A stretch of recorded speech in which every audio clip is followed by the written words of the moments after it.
Hello students, तो आज का हमारा टॉपिक है hyper sensitivity and types of hyper sensitivity. इस लेक्चर के बारे में बस इतना कहना है कि जब ये कंप्लीट हुआ तो आपको अंदर खुद ही सेल्फ कॉन्फिडेंस आ जाएगा कि आपने जो भी पढ़ा है वो कंटेंट और क्वालिटी वाइज किसी भी प्लेटफॉर्म से बेटर है। तो चलिए समझते हैं कि हाइपर सेंसिटिविटी क्या होता है। तो ये मान लीजिए ये कोई फॉरेन एंटीजन है और ये आपकी बॉडी के अंदर एंटर करता है।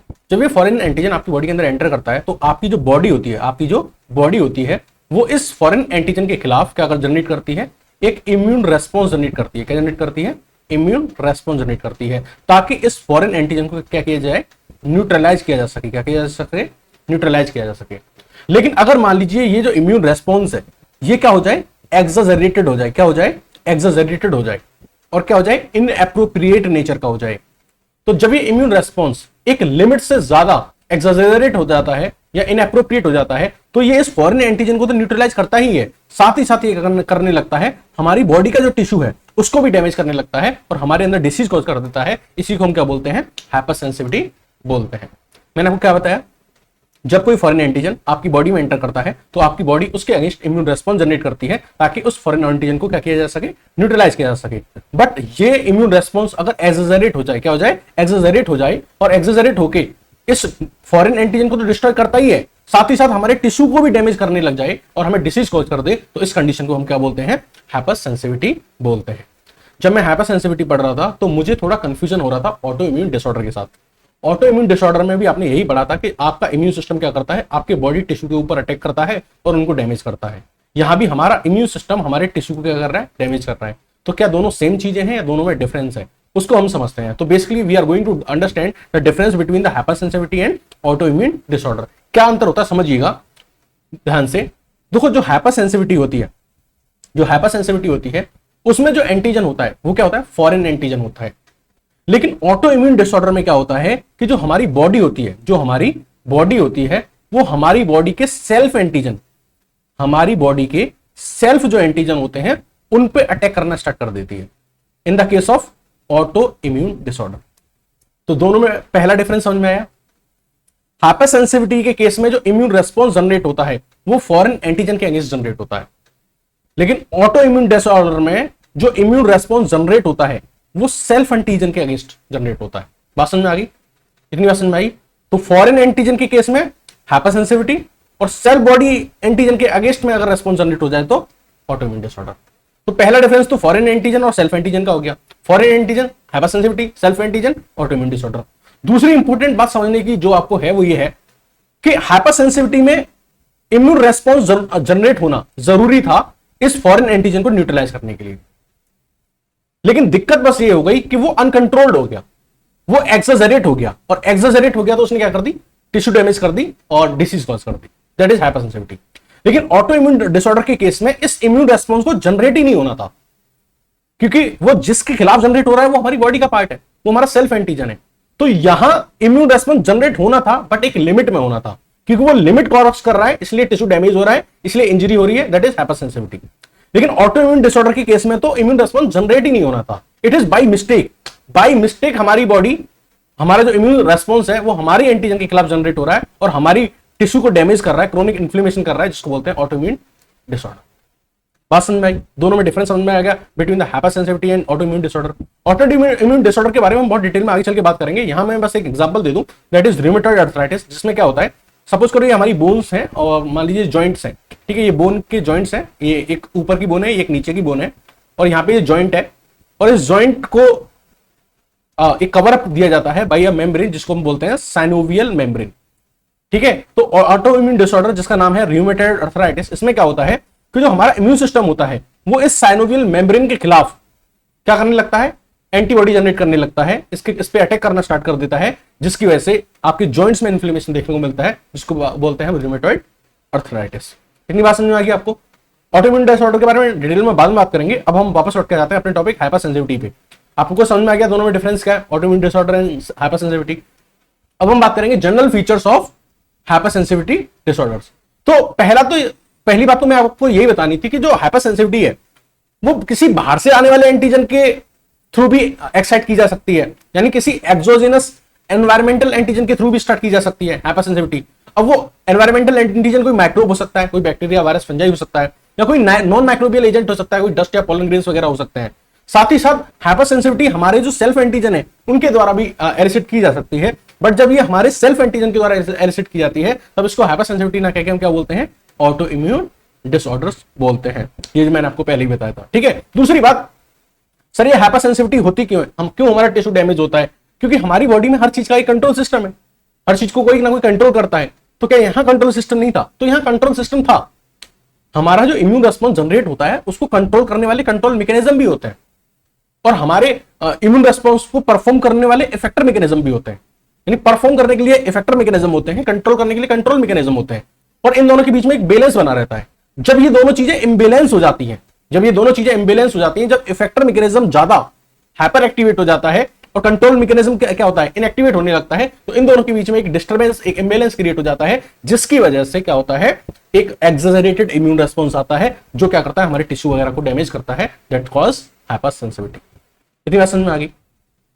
एक चीज और जो बतानी है वो ये है कि हाइपर सेंसिटिविटी में जो डिसीज जनरेट होती है, डेवलप होती है, चाहे वो फॉरेन एंटीजन के द्वारा डेवलप की जाए in the case of allergy, या फिर अगेंस्ट सेल्फ एंटीजन जनरेट हो as a case of auto immune disorder, तो ये जो हाइपर सेंसिटिविटी में जो भी डिसीज जनरेट होती है पर्सन के अंदर, वो पर्सन की ससेप्टिबिलिटी पे भी डिपेंड करती है।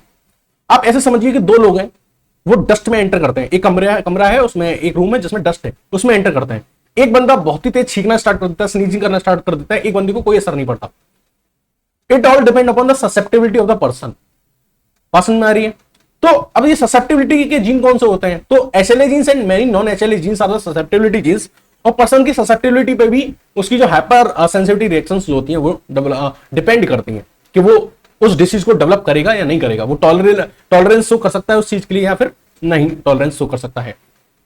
Next and important point is, जो टिश्यू इंजरी होती है इन the case of hyper sensitivity reaction, उसका जो मैकेनिज्म होता है वो मैकेनिज्म सेम होता है जो किसी भी एंटीजन को डिस्ट्रॉय करने के लिए यूज किया जाता है। कहने का मतलब यह है कि जो फॉरेन एंटीजन आया था उसको न्यूट्रलाइज करने के लिए जो एक्शंस लिए गए थे हमारे इम्यून सिस्टम के द्वारा, वही एक्शंस क्या करते हैं, हमारे टिश्यू को डैमेज करते हैं। कोई सेपरेटली अलग से हमारा इम्यून सिस्टम ऐसा सिस्टम डेवलप नहीं करता जिससे टिश्यू डैमेज हो। वही सिस्टम, वही चीजें जो फॉरेन एंटीजन को न्यूट्रलाइज करने के लिए यूज की गई थी, उन्हीं की हेल्प से क्या हो रहा है, हमारा टिश्यू डैमेज होता है। बात समझ में आ गई? इतनी बात समझ में आ गई। चलिए अब आगे बढ़ते हैं हम, that is classification of hyper sensitivity reactions. हम types of hyper sensitivity reactions को अब एक व्यू में देखेंगे। इनके बारे में डिटेल में डिस्कस हम एक एक करके बहुत डिटेल में डिस्कस करेंगे इनके बारे में आगे चल के। अभी हम इनके बीच में एक बेसिक कंपैरिजन देख लेते हैं कि इनके बीच में क्या कंपैरिजन है और ये कितने तरह का होता है। तो हाइपर सेंसिटिविटी रिएक्शन की बात करूं तो जेल एंड कूम का क्लासिफिकेशन अगर हम लेके चलें तो हाइपर सेंसिटिविटी जो होती है वो 4 तरह की होती है, टाइप 1, टाइप 2, टाइप 3 और टाइप 4। अब ये मैंने जो 4 टाइप्स में डिवाइड की है, किस बेसिस पे डिवाइड की है, तो ये इस बेसिस पे डिवाइड की है कि जो हाइपर सेंसिटिविटी कॉज कर रहा है, यानी कि जो टिश्यू को डैमेज कर रहा है, जो डिसीज कॉज कर रहा है, वो करने वाला एजेंट कौन है, वो हमारी एंटीबॉडी है या फिर वो हमारी टी लिम्फोसाइट्स हैं, कौन है, मतलब एजेंट कौन है टिश्यू को डैमेज करने वाला। उसके बेसिस पे हमने क्या कर दिया है, हाइपर सेंसिटिविटी को 4 टाइप्स में डिवाइड कर दिया गया है। And all that 4 types are type 1, type 2 और ऐसे ही करके टाइप 3 एंड टाइप 4। अभी हम इनके बारे में एक बेसिक कंपैरिजन समझेंगे। मैं आपको बताने वाला हूं कि टाइप 1 को हम इमीडिएट हाइपर सेंसिटिविटी रिएक्शन भी बोलते हैं, टाइप 2 को हम antibody mediated hypersensitivity reaction बोलते हैं, और टाइप 3 को हम बोलते हैं immune complex hypersensitivity reaction, और टाइप 4 को हम बोलते हैं T cell mediated hypersensitivity reaction. तो मैं एक बार रिकॉल कर देता हूं, टाइप 1 को क्या बोलेंगे, immediate hypersensitivity reaction, type 2 को क्या बोलेंगे, antibody mediated hypersensitivity reaction, type 3 को क्या बोलेंगे, immune complex hypersensitivity reaction, और टाइप 4 को क्या बोलेंगे, T cell mediated hyper sensitivity reactions. ठीक है, तो मैंने अभी आपको बताया था कि हमने ये जो क्लासिफिकेशन किए हैं ये इस बेसिस पे किए हैं कि जो टिश्यू को डैमेज करने वाला एजेंट है वो कौन है। तो एक एक करके चारों में देख लेते हैं डिफरेंस क्या है। टाइप 1 हाइपर सेंसिटिविटी रिएक्शन जो होती है, इसमें जो इंजरी कॉज होती है, वो इंजरी कॉज करने वाले जो मेन एजेंट है वो है T helper 2 cells, IgE antibody और मास्ट सेल्स। ये मेन एजेंट हैं जो टिश्यू को डैमेज करेंगे। और इसके जो एग्जांपल होते हैं टाइप 1 हाइपर सेंसिटिविटी रिएक्शन के, होती है एलर्जीज, जितनी भी हमारी एलर्जिक रिएक्शंस होती हैं, ब्रोंकियल अस्थमा, जहां हमारा रेस्पिरेटरी पाथवे जो होता है वो क्या हो जाता है, नैरो हो जाता है, इसलिए सांस लेने में क्या होती है, डिफिकल्टी होती है। एनाफाइलैक्सिस भी टाइप 1 हाइपर सेंसिटिविटी रिएक्शन का एग्जांपल है। एनाफाइलैक्सिस क्या होता है, ये एक life threatening severe allergy condition होती है, यानी जब एलर्जी इस लेवल पे हो जाए कि ये लाइफ थ्रेटनिंग हो जाए, इसमें क्या होता है कि बीपी पर्सन का क्या कर जाता है, फॉल कर जाता है, लो हो जाता है, और जो उसका रेस्पिरेटरी पाथवे होता है वो भी क्या हो जाता है, नैरो हो जाता है। तो उसको सांस लेने में क्या होती है, बहुत ज्यादा दिक्कत होती है, लाइफ थ्रेटनिंग कंडीशन अराइज हो जाती है। तो यहां आप डिफरेंस देखते जाइएगा टाइप 1 हाइपरसेंसिटिविटी रिएक्शन में जो इंजरी कॉज हो रही थी वो T helper two cells IgE antibody and mast cell के द्वारा हो रही थी। लेकिन अगर हम बात करें टाइप 2 हाइपरसेंसिटिविटी रिएक्शन में, तो यहां जो इंजरी कॉज होती है वो कॉज होती है, ध्यान से सुनना, आईजीजी और आईजीएम एंटीबॉडीज के द्वारा। आईजीजी और आईजीएम एंटीबॉडी क्या करती हैं, ये सेल्स का लाइसिस करवाती हैं और सेल का फैगोसाइटोसिस करवाती हैं। So IgG and IgM antibody promote करती हैं सेल का लाइसिस और सेल का फैगोसाइटोसिस, और इस तरीके से जो टिश्यू जो होता है उसको इंजर करती हैं बाय प्रमोटिंग इन्फ्लेमेशन। तो टिश्यू को इंजर करती हैं by promoting inflammation. Type 2 hypersensitivity के जो एग्जांपल हैं वो है autoimmune haemolytic anaemia and Goodpasture syndrome. Talking about the next type 3 hypersensitivity reaction, तो मैंने आपको बताया था यहां, अब देखो एक इंपॉर्टेंट डिफरेंस समझना, मैं कह रहा हूं कि type 2 hypersensitivity reaction was performed by the IgG antibody and IgM antibody.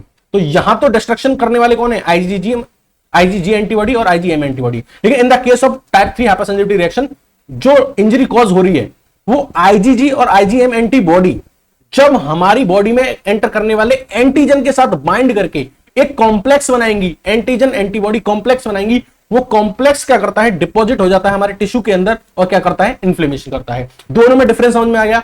यहां पे आइसोलेटेड फॉर्म में आईजीजी एंड आईजीएम इस काम को परफॉर्म कर रही थी, बट यहां पे आइसोलेटेड फॉर्म में नहीं है। आईजीजी और आईजीएम एंटीबॉडी एंटीजन के साथ बाइंड होती है, एक कॉम्प्लेक्स बनाती है, वो कॉम्प्लेक्स टिश्यू में जाके डिपॉजिट होता है, वो वहां पे क्या करता है, इन्फ्लेमेशन कॉज करता है।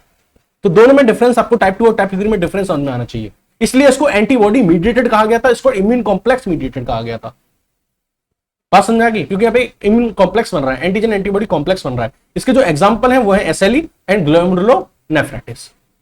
आप सब में डिफरेंस देखने जा रहे हैं कि सबके पॉजिटिव एजेंट अलग अलग है। टाइप 1 में क्या था, T helper 2 cells IgE antibody और मास्ट सेल।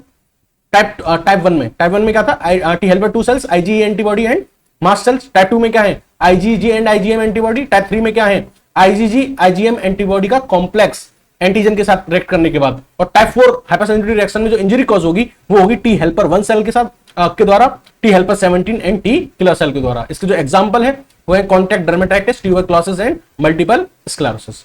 तो ये हमने all 4 type of hypersensitivity reaction के बारे में एक ब्रीफ इंट्रोडक्शन दिया था, उनकी कॉज बताया था कि उसमें जो इंजरी होगी उसका कॉज क्या होगा, और इनके हमने कॉमन नेम भी बताए थे। हम इनके बारे में 4 हाइपरसेंसिटिविटी के बारे में एक एक करके डिटेल में डिस्कस करेंगे। सबसे पहले हम जो स्टार्ट करेंगे वो हम बात करेंगे टाइप 1 हाइपरसेंसिटिविटी रिएक्शन के बारे में। इसको हम इमीडिएट हाइपरसेंसिटिविटी रिएक्शन भी बोलते हैं। इस हाइपरसेंसिटिविटी रिएक्शन में ज्यादातर केसेस में एलर्जीज आती हैं।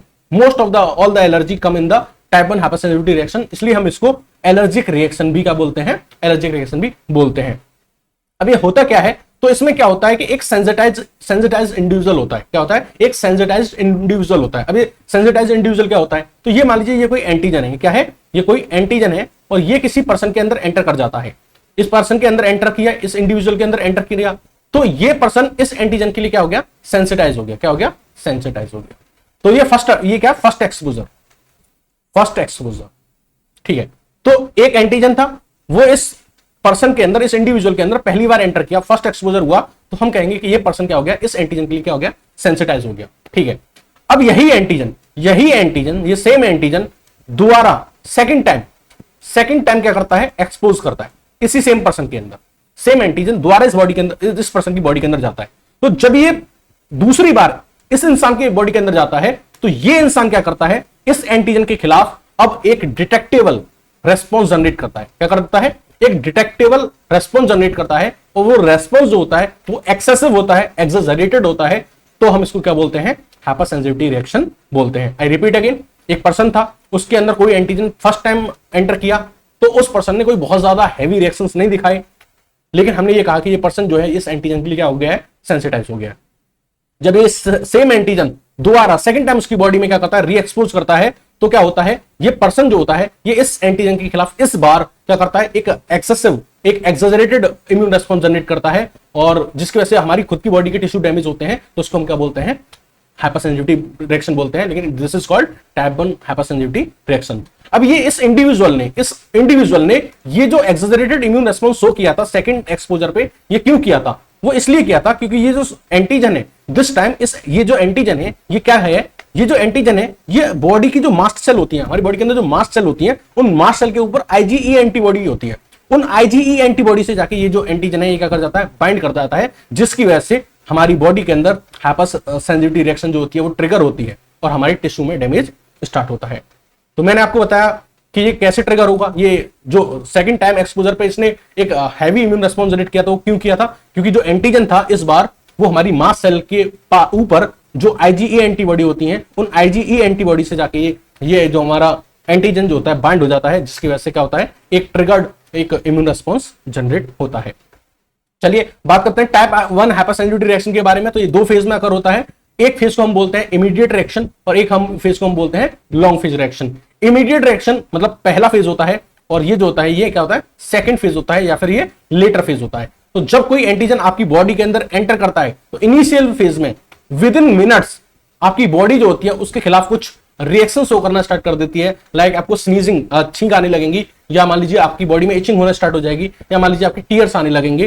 तो अगर जैसे कोई एंटीजन आपकी बॉडी में एंटर करता है और आपकी बॉडी विद इन मिनट्स उसके खिलाफ कोई रिएक्शन स्टार्ट कर देती है तो हम इसको क्या बोलते हैं, इमीडिएट रिएक्शन बोलते हैं। और ये इमीडिएट रिएक्शन जो होती है विद इन मिनट स्टार्ट होती है और कुछ आवर्स में ये क्या हो जाती है, डिमिनिश हो जाती है।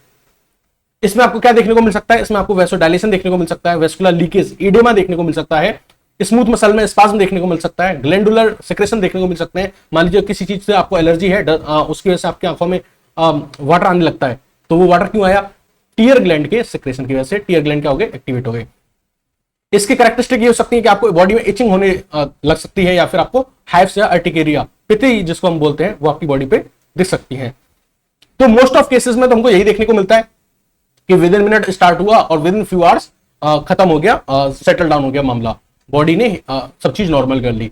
बट इन सम केसेस हम ये देखते हैं कि इस फर्स्ट फेज के बाद एक सेकंड और लेटर फेज भी स्टार्ट होता है। ये जो सेकंड और लेटर फेज होता है ये सारी केसेस में तो नहीं होता, बट काफी सारे इंस्टेंसेस हैं जैसे कि एलर्जिक रेनाइटिस के केस में या फिर ब्रोंकियल अस्थमा के केस में हमें एक सेकंड और लेटर फेज भी देखने को मिलता है। ये जो सेकंड और लेटर फेज जो है ये हमें 2 या 24 घंटे के 2 घंटे या 24 घंटे के बाद हमें देखने को मिलता है। लेकिन ऐसा नहीं है कि दोबारा से एंटीजन 2 घंटे बाद 24 घंटे बाद दोबारा वो एंटीजन जो आपकी बॉडी में एंटर करेगा तभी आपको लॉन्ग फेज रिएक्शन देखने को मिलेगी। नहीं, जो एंटीजन का सेकंड टाइम री एक्सपोजर हुआ था जिसने इमीडिएट रिएक्शन कॉज की थी वही एंटीजन क्या करेगा, लॉन्ग फेज रिएक्शन अकर कराएगा। लेकिन ऐसा नहीं है कि इसके लिए क्या होना चाहिए, एडिशनल एक्सपोजर चाहिए। तो मैंने आपको क्या बताया था कि पहला एक्सपोजर होगा तो पर्सन सेंसिटाइज होगा, कोई रिएक्शन शो नहीं करेगा हैवी।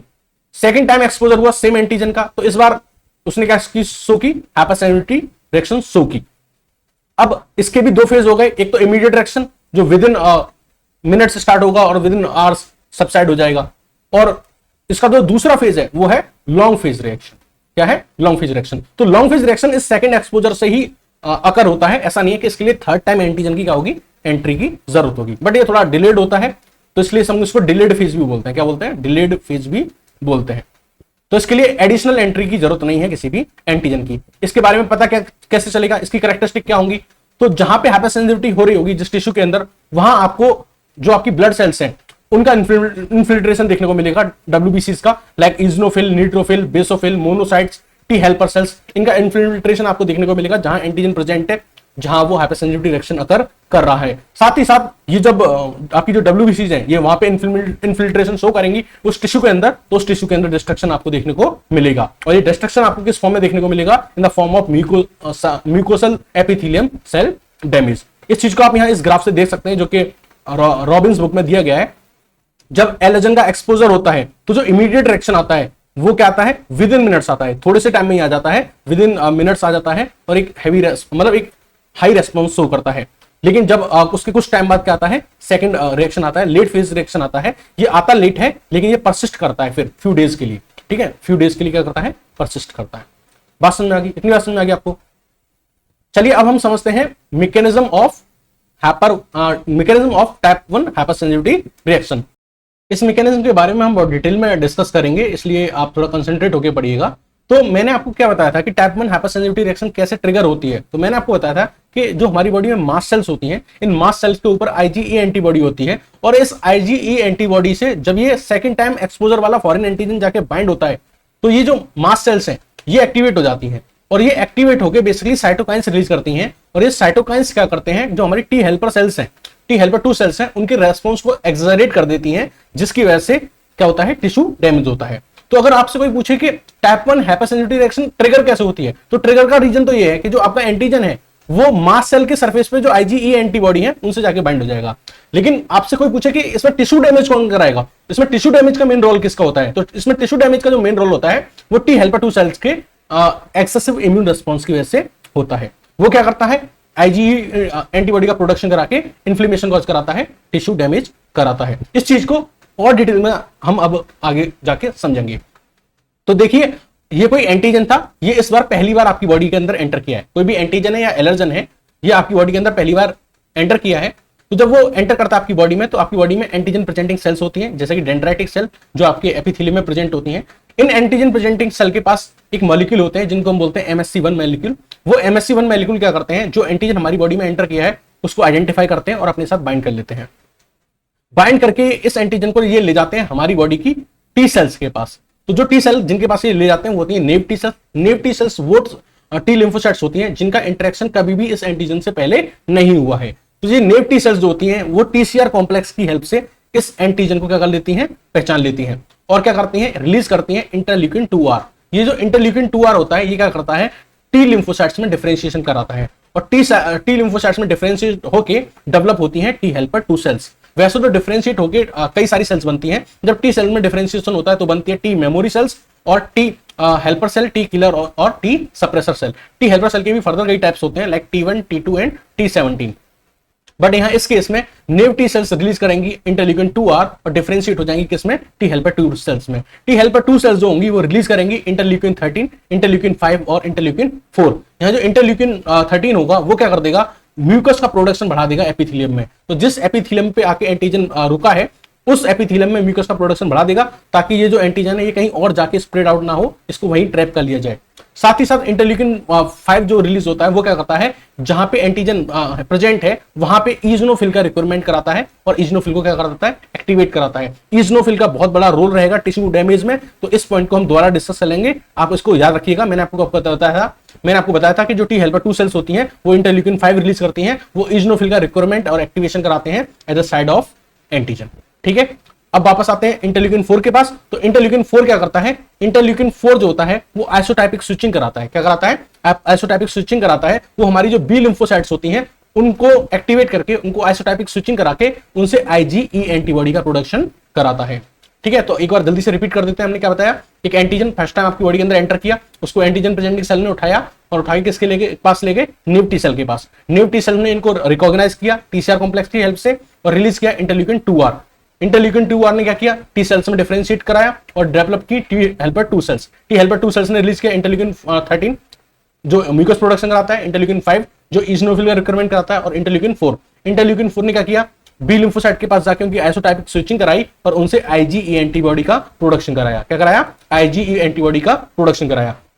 अब ये जो आईजीई एंटीबॉडी है ये जाके बाइंड हो जाती है किसके सरफेस पे, हमारी बॉडी में, हमारी बॉडी के एपिथेलियम में जो मास्ट सेल प्रेजेंट थी उन मास्ट सेल पे प्रेजेंट होते हैं FC रिसेप्टर। तो इन FC रिसेप्टर की हेल्प से ये जो आईजीई एंटीबॉडी होती हैं ये क्या करती हैं, मास्ट सेल के सरफेस पे जाके बाइंड हो जाती हैं, और हम कहते हैं कि जो इंडिविजुअल है वो इस एंटीजन के लिए क्या हो चुका है, सेंसिटाइज हो चुका है। तो ये कौन सा एक्सपोजर था, फर्स्ट एक्सपोजर। मैंने बताया था ना कि फर्स्ट एक्सपोजर में क्या होता है, बंदा सेंसिटाइज्ड होता है। क्या होता है, सेंसिटाइज्ड होता रहता है।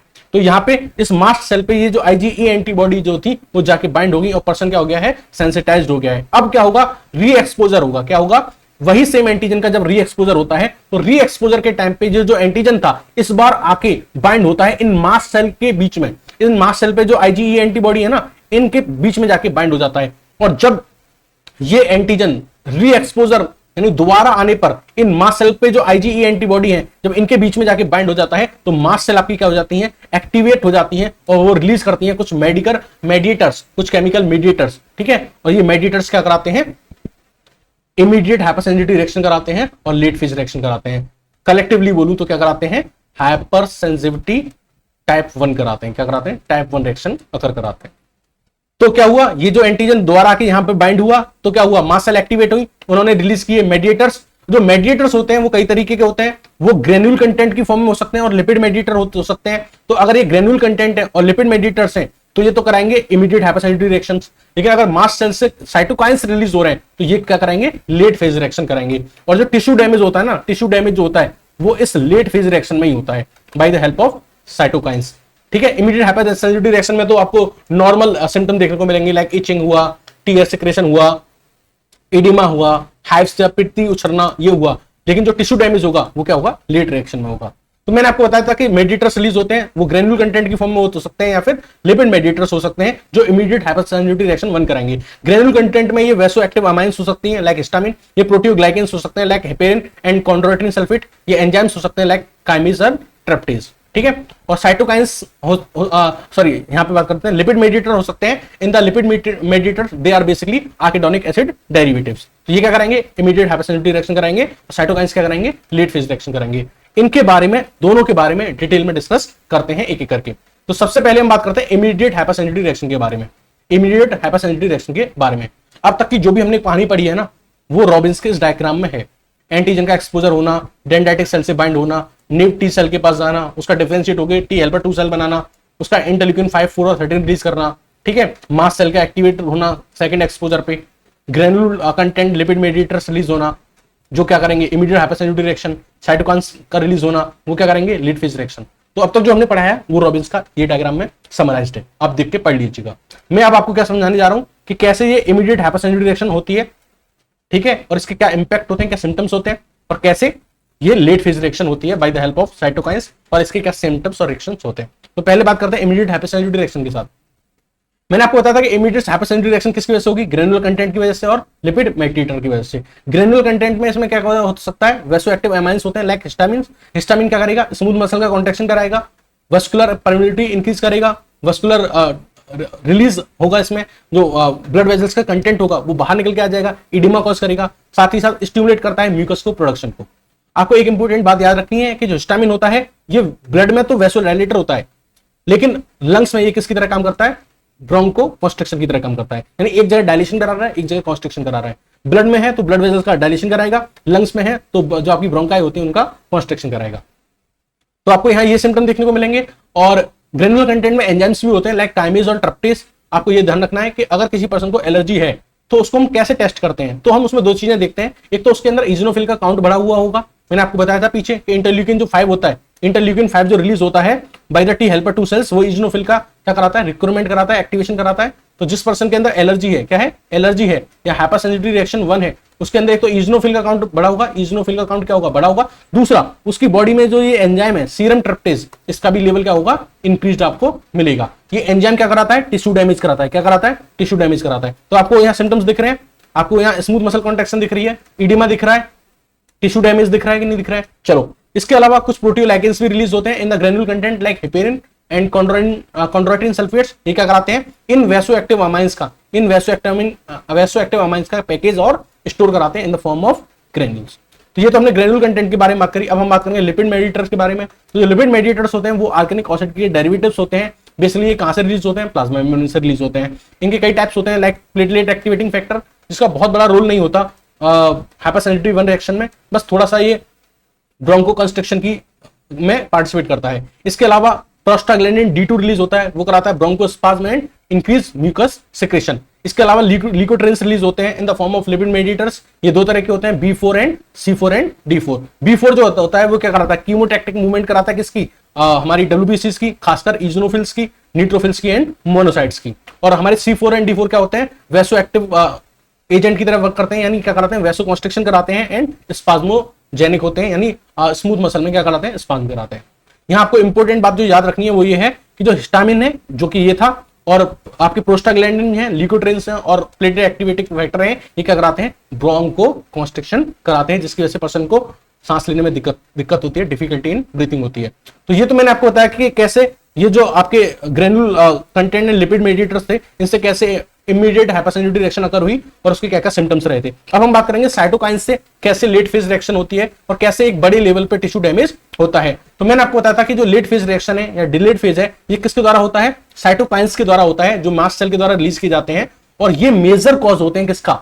हमारे जो भी टिश्यू डैमेज होता है या टाइप 1 हाइपरसेंसिटिव रिएक्शन में जो भी डैमेज होता है, उसके जो मेजर सिम्टम्स होते हैं वो इसकी वजह से होते हैं, मास्ट सेल के द्वारा रिलीज किए गए साइटोकाइंस के द्वारा। साइटोकाइंस में ये रिलीज करते हैं टीएनएफ, इंटरल्यूकिन 1 एंड कीमोकाइंस। ये जो तीनों फैक्टर्स हैं, ये क्या करेंगे? ल्यूकोसाइट का रिक्वायरमेंट करेंगे और ल्यूकोसाइट में भी सबसे ज्यादा ये क्या करेंगे? इजनोफिल का रिक्वायरमेंट करेंगे और उनको एक्टिवेट करेंगे। ये रिक्वायरमेंट कहां होगा? जहां पे एंटीजन प्रेजेंट है। ल्यूकोसाइट के रिक्वायरमेंट्स क्या होगा कि जो आपका इन्फ्लेमेशन हो रहा है due to the presence of antigen, वो एम्पलीफाई हो जाएगा। अगर आपको याद हो तो अभी तो मैंने आपको बताया कि जो कीमोकाइंस होंगे यहां पे, ये क्या करेंगे? रिक्रूटमेंट करेंगे इजनोफिल का, यानी मास्ट सेल से रिलीज हुए साइटोकाइंस दैट इज कीमोकाइंस, और इन कीमोकाइंस ने क्या किया? इजनोफिल का रिक्रूटमेंट कराया। लेकिन पहले मैंने आपको यह भी बताया था कि जो टी हेल्पर 2 सेल्स हैं वो इंटरल्यूकिन 5 का रिलीज करके क्या कराएंगी? इजनोफिल का रिक्रूटमेंट कराएंगी। साथ ही साथ हमारी जो एपिथेलियल सेल्स होती हैं वो ईओटैक्सिन का रिलीज करके भी क्या कराती हैं? इजनोफिल का रिक्रूटमेंट कराती हैं। तो जब इतनी सारी चीजें रिक्रूटमेंट कराती हैं तो ऑब्वियसली इजनोफिल का नंबर क्या होगा? बहुत ज्यादा बढ़ जाएगा। इसलिए मैंने आपको बताया था कि जब भी एलर्जी का टेस्ट कराते हैं तो हम इसमें इजनोफिल का काउंट और सीरम ट्रप्टेज एंजाइम का काउंट देखते हैं, वो एलिवेटेड होता है। अच्छा, इजनोफिल बहुत सारी आके कलेक्ट हो गई तो उसकी वजह से क्या होगा? जो इजनोफिल्स होती हैं वो रिलीज करती हैं प्रोटियोलाइटिक एंजाइम्स और यूनिक प्रोटीन। कौन कौन सी unique protein? MBP that is major basic protein and ECP that is eosinophil cationic protein. ये जो प्रोटियोलाइटिक एंजाइम्स होते हैं यूनिक प्रोटीन होती हैं, और यूनिक प्रोटीन में भी मेनली जो मेजर बेसिक प्रोटीन होती हैं, यही प्राइमरली रेस्पॉन्सिबल होती हैं टाइप 1 हाइपरसेंसिटिव रिएक्शन में जो टिश्यू डैमेज होता है उसके लिए। मोस्ट इंपोर्टेंट बात, repeat again, proteolytic enzyme, unique protein में भी मेजर बेसिक प्रोटीन, यही क्या होती है? मेजरली रेस्पॉन्सिबल होती हैं tissue damage in the type 1 hypersensitive reactions. इसके अलावा ये कुछ क्रिस्टल्स भी रिलीज करते हैं दैट इज चारकोटिलेडन क्रिस्टल। ये क्या, इन क्रिस्टल के पास क्या होती है? गैलेक्टिन 10 प्रोटीन होती है। वेरी इंपॉर्टेंट, ध्यान से सुनिएगा। ये जो गैलेक्टिन 10 प्रोटीन का होती है, ये क्या करती है? एनहेंस कर देती है टी हेल्पर 2 सेल के रेस्पॉन्स को। तो ये जो मैकेनिज्म है ये क्या करेगा? एक हाई लेवल पे एक्सलरेट हो जाएगा। बात समझ आ गई? तो इस टी हेल्पर 2 सेल के रेस्पॉन्स को क्या कर देती है? ये गैलेक्टिन 10 प्रोटीन और ज्यादा एनहेंस कर देती है और क्या करती है? इस इन्फ्लेमेशन को और ज्यादा प्रमोट करती है। So this was the concept by cytokines. ठीक है, तो यहां हमने मैकेनिज्म समझ लिया। अब हम कुछ एग्जांपल समझ लेते हैं टाइप 1 हाइपरसेंसिटिव रिएक्शन की। तो बेसिकली इसमें सारी एलर्जीज आती हैं, इसलिए हम इसको एलर्जिक रिएक्शन भी बोलते हैं। टाइप 1 हाइपरसेंसिटिव रिएक्शन को एलर्जिक रिएक्शन भी बोलते हैं। इसके एग्जांपल है allergic dermatitis, allergic rhinitis. Rhinitis का क्या मतलब होता है कि आपकी जो नेजल मेम्ब्रेन है, नेजल म्यूकस मेम्ब्रेन है, उसके अंदर इन्फ्लेमेशन हो जाएगा, जिसकी वजह से आपको स्नीजिंग होगी, रनिंग नोज होगी और क्या होगी? इचिंग होगी। इसके अलावा एलर्जिक कंजक्टिवाइटिस, इसको हम वीकेसी भी बोलते हैं, इट इज वर्नल किरेटो कंजक्टिवाइटिस। इस केस में जो हम ड्रग यूज करते हैं वो है ओलापेटाइडिन, और ओलापेटाइडिन क्या होती है? मास्ट सेल स्टेबलाइजर होती है, साथ ही साथ इसके अंदर एंटी हिस्टामिन दोनों प्रॉपर्टी होती है, इसकी वजह से बेस्ट ड्रग होती है फॉर द एलर्जिक कंजक्टिवाइटिस। लेकिन आपने देखा होगा कुछ लोग ऐसे होते हैं जिनके अंदर जेनेटिक होता है एलर्जी, ग्रैंडफादर को किसी चीज से एलर्जी थी, वो फादर को हुई, फादर से बच्चों को हुई, तो ये जो जेनेटिक डिटर्मिनेंट होता है एलर्जी का, इसको हम बोलते हैं atopy, and it is associated with the chromosome number 5। इसके अलावा bronchial asthma is also example of type 1 hypersensitive reaction, जिसमें क्या होता है कि रेस्पिरेटरी पाथवे क्या हो जाता है? नैरो हो जाता है, जिसके सांस लेने में क्या होती है? दिक्कत होती है। इसके अलावा एनाफाइलैक्सिस के बारे में बताया था, ये क्या होती है? बहुत ही life threatening severe allergic reaction होती है, जो या किसी ड्रग, किसी फूड वगैरह, किसी एजेंट की वजह से कॉज होती है। इसमें परसेंट ऑफ बीपी जो होता है वो बहुत डाउन हो जाता है, और उसका जो पाथवे होता है, एयरवे पाथवे होता है, वो क्या हो जाता है? ऑब्स्ट्रक्ट हो जाता है due to laryngeal edema. So this was all about the hypersensitivity reaction and type 1 hypersensitivity reaction। ये वीडियो लेक्चर आपको कैसा लगा कमेंट सेक्शन में बताइएगा। तब तक के लिए thank you and have a nice day.